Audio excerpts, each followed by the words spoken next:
Bapak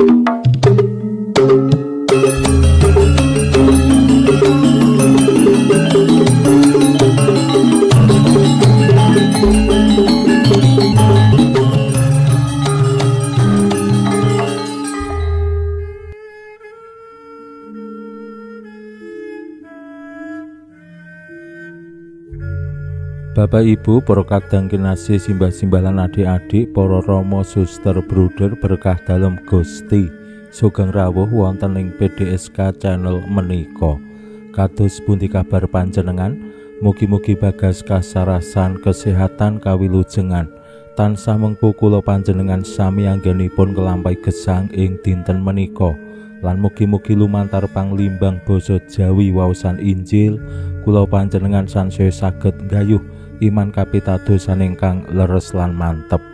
Langkung-langkung anggenipun kula panjenengan sansaya saged bangun panunggilan kalian sangsara dalem lan seda dalem wonten ing pamentangan.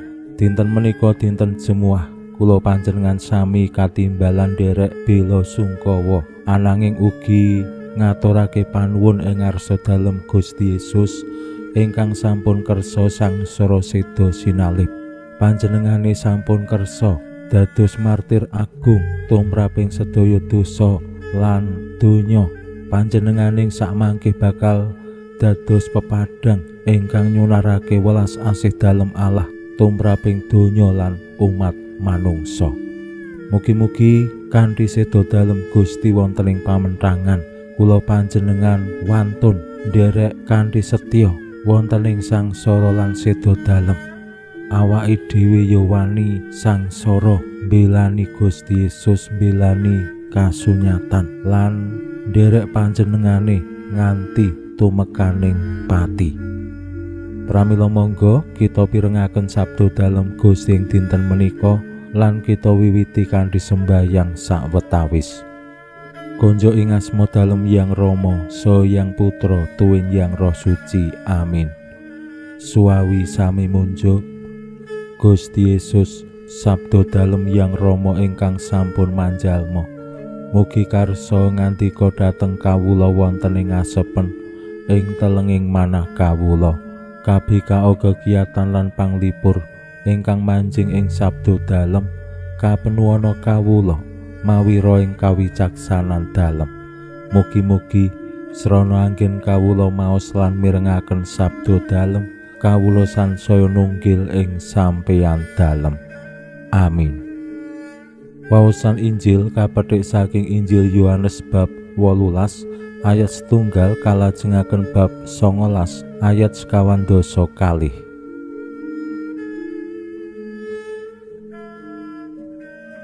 Ing nalika samono Gusti Yesus miyos medal didherekake para murid nyabrang Kali Cedron. Ing kono ana taman. Gusti tindak mlebet karo para murid. Dene Yudas kang nyidrani Gusti ngerti papan mau. Awit Gusti kerep rawuh mrono didherekake para murid. Mula sawise oleh prajurit sak bergodo sarta abdi-abdine Imam Agung lan para Parisi teka mrono nggawa ting, obor lan gegaman.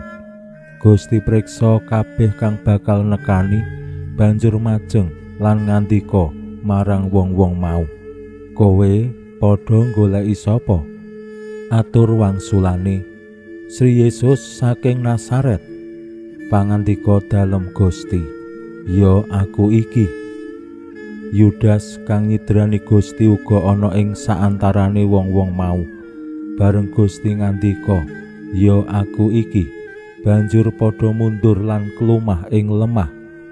Mula Gusti ndangu maneh, "Kowe padha goleki sapa?" Atur wangsulane, "Sri Yesus saking Nazaret." Gusti paring wangsulan, "Kowe mau wis dak kandhani, ya aku iki. Yen kowe padha goleki aku, kareben wong-wong iki padha lunga." Mangkono kaleksanan pangandika dalem. Tiang-tiang ingkang dipun pasrahaken dhateng kula boten wonten setunggal kemawon ingkang cicir. Dene Simon Petrus kang nggawa pedhang ngunus pedhange kasabetake ngenani abdine Imam Agung nganti kupinge tengen perung. Jenenge abdi mau Malkus. Nanging Petrus banjur dingantikani Gusti, "Pedhangmu sarungno, apa tuwung kang diparingake ramaku ora arep dak ombe?"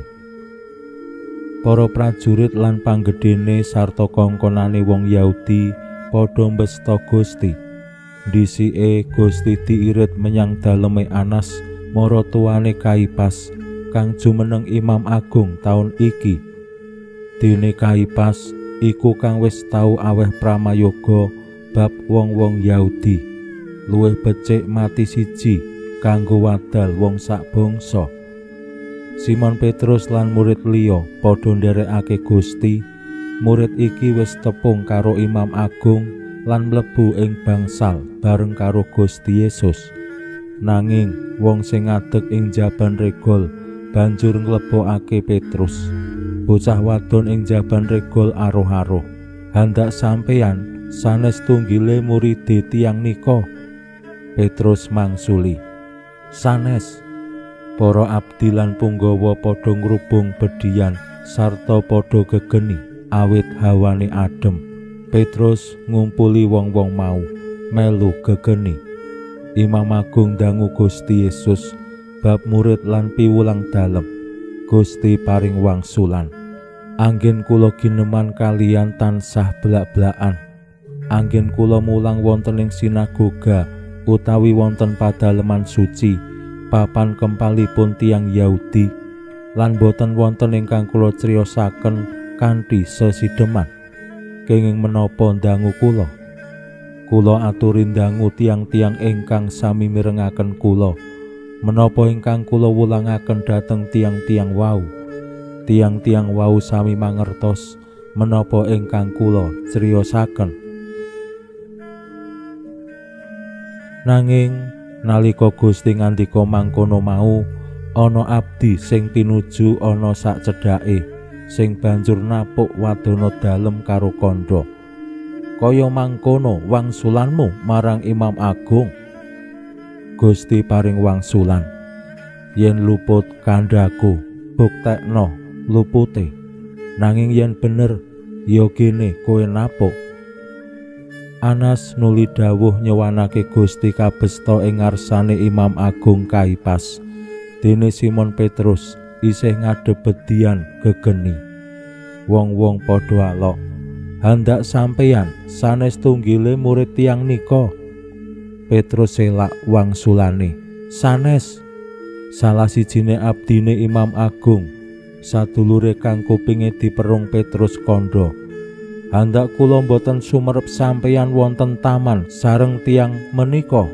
Petrus selak maneh lan sakali ana jago kluruk. Saka daleme Kaipas, Gusti Yesus diirit menyang bangsal pradatan.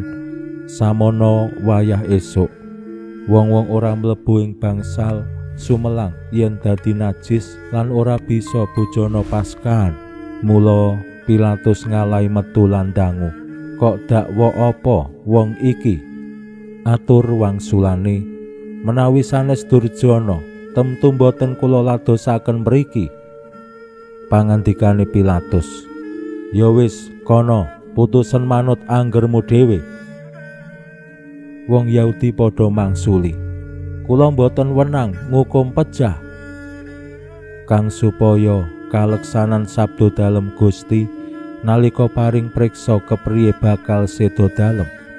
Pilatus mlebu bangsal maneh. Gusti Yesus ditimbali lan didangu, "Apa kowe iku ratu Yahudi?" Gusti paring wangsulan, "Anggenipun dangu menika saking kersanipun piyambak, menapa margi cariyosipun tiyang sanes?"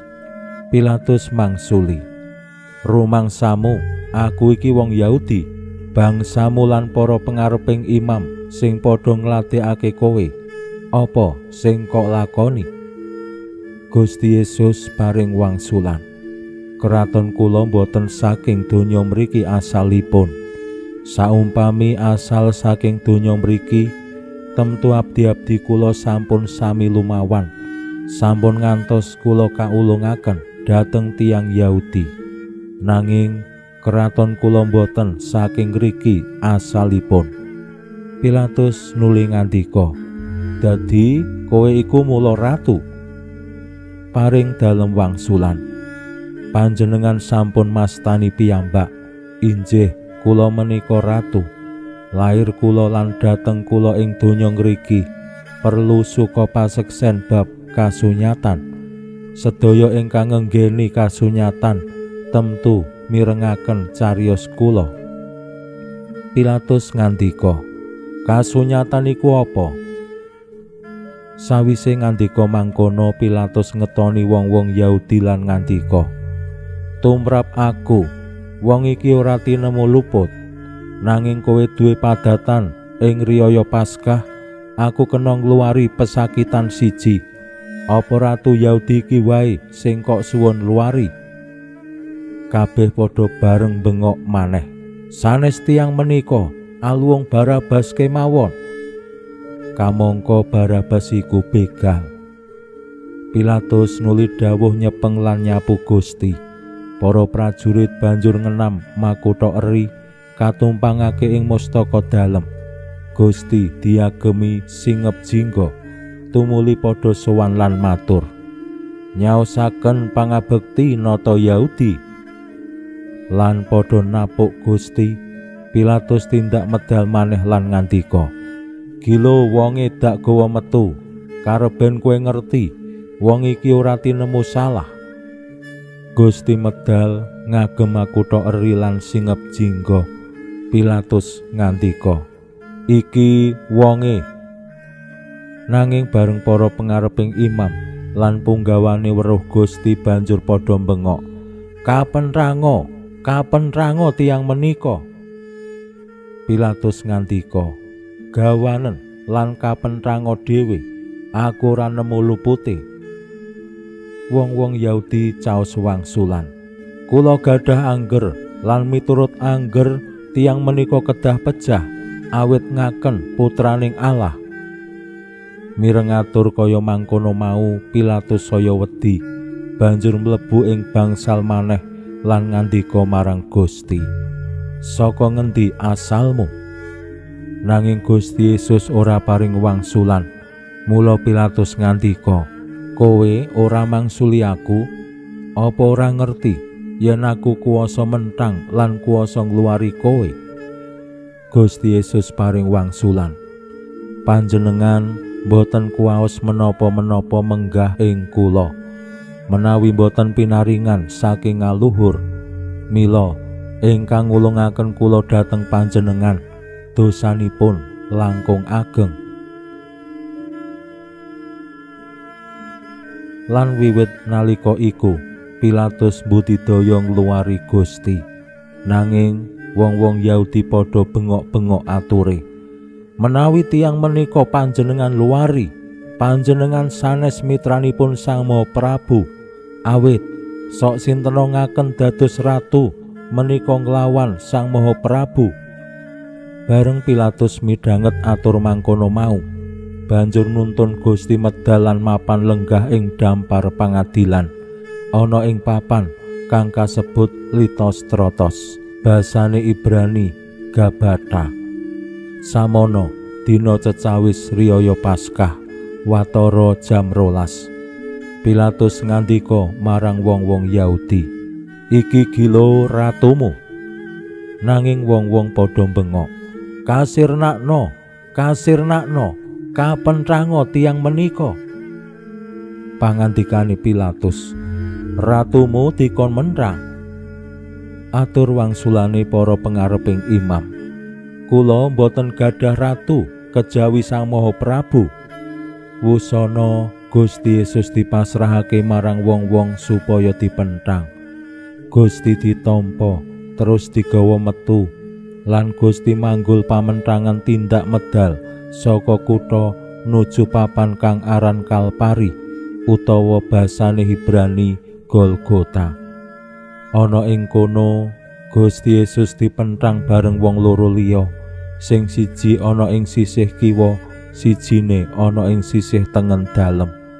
Dene Gusti piyambak ana ing tengah, lan Pilatus nyerat pandakwane kapasang ana ing sisih dhuwur pamentangan, unine Yesus wong Nasaret, ratuning wong Yahudi.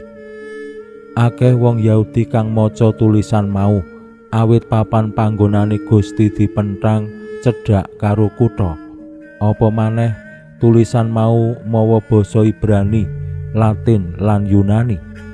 Mula para pengareping imam Yahudi padha matur marang Pilatus, sampun dipun serati ratune wong Yahudi, nanging dipun seratana wong iki ngaku-aku ratune wong Yahudi. Pilatus paring wangsulan, sing wis dak tulis tetep dak tulis. Para prajurit sakwise padha mentang Gusti banjur padha ngopeni agemane lan padha diedum wong papat. Dene ageman rangkepan tanpa dom-doman, tenunan wutuh saka ing dhuwur tekan ngisor. Mula padha rembugan, aja disuwek-suwek, nanging diundi wae sapa mengko sing oleh, supaya kaleksanan unining kitab.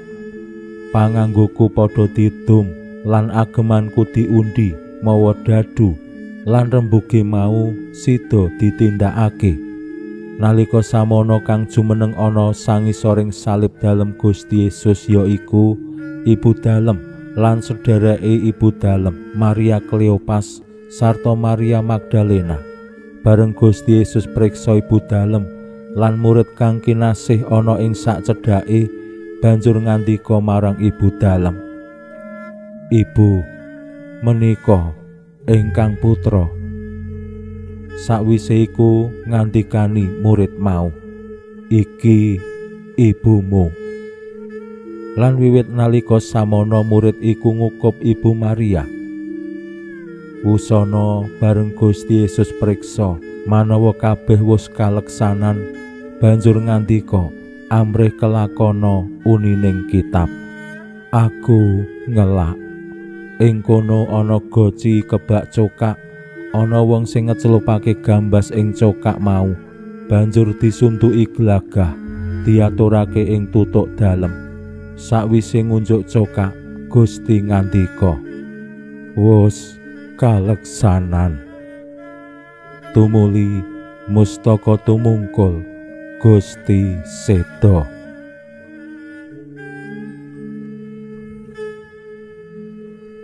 Rehne dina iku dina cecawis riyaya, lan ing dina Sabat ora ana layon sing isih gumantung ing pamentangan, awit dina iku Sabat agung. Mula wong-wong Yahudi padha nyuwun marang Pilatus arep ngudhunake lan ngremuk sikile sing padha kapentang. Para prajurit nuli padha ngremuk sikile wong loro sing kapentang bareng karo Gusti. Nanging bareng tekan gilirane Gusti, ngerti yen Gusti wis seda, sampeyane ora sida diremuk. Nanging ana siji sing banjur njojoh lambung dalem mawa tumbak, lan saknalika milirah lan banyu. Lan sing nyipati aweh paseksen, lan paseksene nyata. Wong mau ngerti yen kandhane mula sak benere, supaya kowe padha ngandela, awit kabeh kelakone supaya kaleksanan unining kitab nyebutake bakal padha nyawang kang wus jinaja. Sakwise iku Yusuf saka Arimatea kang sejatine murid dalem sesideman marga wedi marang wong-wong Yahudi, nyuwun marang Pilatus arep ngedhakake slira dalem Gusti Yesus. Lan Pilatus nglilani. Yusuf teka ngedhakake slira dalem, samono uga Nikodemus kang tau sowan Gusti bengi-bengi. Ya teka nggawa blendok mur dicampuri godhong tegari watara bobot 100 pun. Slira dalem nuli dirukti, dilurubi mori kinanten arum-aruman, kaya adat tata carane wong Yahudi sing ngrukti layon. Papan kang kanggo menthang Gusti kono ana tamane, lan ing taman mau ana pasareane anyar sing durung tau dienggo methak. Rehne wis malem Sabat Yahudi, mula Gusti disarekake ana ing pasarean sing cedhak mau. Makaten sabda dalem Gusti. Suawi sami munjuk, Gusti kawula munjuk sembah nuwun karana sabda dalem. Sabda dalem dadosa obor ingkang madangi margining gesang kawula. Katuntuna kawula sageta sabda dalem menika numusi manah ngantos tansah ngrembaka kangge nggayuh gesang ing swarga. Amin.